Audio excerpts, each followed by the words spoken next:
एक सच्चाई जिसके लिए बिहार के युवा लड़ रहे हैं। बीपीएससी जो कि शिक्षकों की चाहत है, वो जो कि पूरे विश्व में, भारतवर्ष में जाने जाएं एक शिक्षक के रूप में, जहाँ पे धांधली कर अन्य शिक्षकों को जो भर्ती किया गया उसका भी बहुत सारे रूप सामने निकल के आ गए, जिसके तहत शिक्षा विभाग अपने ही बयानों में साफ फंसते दिखा। आपको मैंने बताया। अब शिक्षा विभाग का क्या होगा ये तो अब कोर्ट ही फैसला करेगा। शिक्षा विभाग ने उन युवाओं के कैरियर से खिलवाड़ किया है जिन्होंने विज्ञापन के आधार पे अपने मूल भाषा, मूल कर्तव्य को निभाते हुए भाषा आर्ता में पास हुए थे, उनकी भाषा को शून्य कर देना अपने में ही अपराध है।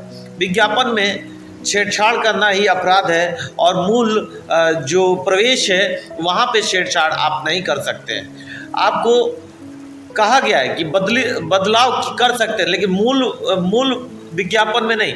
जो छोटे मोटे किनारे के चीज़ें होती हैं उसमें आप बदलाव कर सकते हैं, बल्कि आपने मूल विज्ञापन में बदलाव करके एकदम साफ सिद्ध कर दिया कि इस भर्ती प्रक्रिया में कुछ ना कुछ तो कहीं ना कहीं खटास है, और उस खटास को पटना हाई कोर्ट जरूर निकालेगी और उन सभी अपराधियों को पकड़ने का भी कार्य करेगी जिन अपराधियों ने शिक्षा विभाग में शिक्षकों की नियुक्ति के समय जो धांधली किए और उनके तहत जो शिक्षक योग्य नहीं थे उनकी भर्तियां किए। इसके तहत उनकी गिरफ्तारियां भी होंगी और नए अच्छे शिक्षक जिन्होंने सही शिक्षा के साथ साथ सही प्रेरणा का भी स्रोत बनने का काम किया बिहार ने शिक्षा भावना को ऊंचा उठाने का साथ किया, उनका एक सपोर्ट देने का कार्य किया, उनको फिर से दोबारा पेपर देने का अवसर मिलेगा और भर्ती प्रक्रिया में 10 वर्ष का छूट मिलेगा।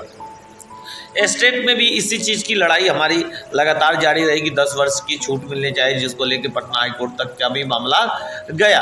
अभी वर्तमान समय क्या होगा वो तो अब पटना हाईकोर्ट तय करेगा और जल्द ही सुप्रीम कोर्ट में भी एक सुनवाई चल रही है भर्ती प्रक्रिया को लेके, सीटेट और स्टेट को लेके। उसके उपरांत भी आपको बहुत सारी सूचनाएं मिलने को मिलेगी। बीएड जो एक साथ मुकदमे में थे और उन्होंने अपने मुकदमा को जीता और प्राप्त किया, अपने शिक्षक की शिक्षा भावना को और अपने साहस को दिखाया कि एक शिक्षक अगर अपने सही तरीके से सही मार्ग पे और सही रास्ते पे चले, एकजुट रहे तो जीत जरूर होगी। उसका प्रेरणा का स्रोत बीएड वाले बन के दिखा चुके हैं आप सभी लोग के सामने। तो इसलिए सभी मैं नवयुवक शिक्षकों से जो बीपीएससी TRE 1.0, 2.0, 3.0 का पेपर दिए हैं उन सभी को मैं कहता हूँ धैर्यता और एकता बना के रखिए। जीत तय है, थोड़ा सा देर ही सही लेकिन जीत तय है। आप लोग घबराइए नहीं और हमें उम्मीद है कि जल्द ही जीत का स्वाद हर एक शिक्षक के पास होगा जिन्होंने अपने मेहनत और कर्तव्य निष्ठा दिखा के एक सीट प्राप्त करने का प्रयास किया। उस बहन को, जिस बहन ने गर्भवती होते हुए भी अपने आप को शिक्षा पद के लिए न्यौछावर कर दिया, उसके ऊपर लाठियों का बौछार किया गया।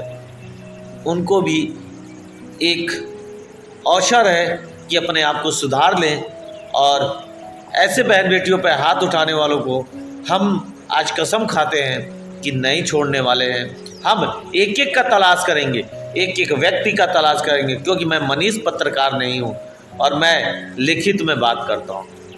मैं आदेश लाठी चलाने का किसके द्वारा दिया गया था और उसको किसने आदेश दिया था लाठी चलवाने का, इसकी भी जांच होके रहेगी बिहार में और उनके ऊपर कार्रवाई भी होगी। जय हिंद, जय भारत।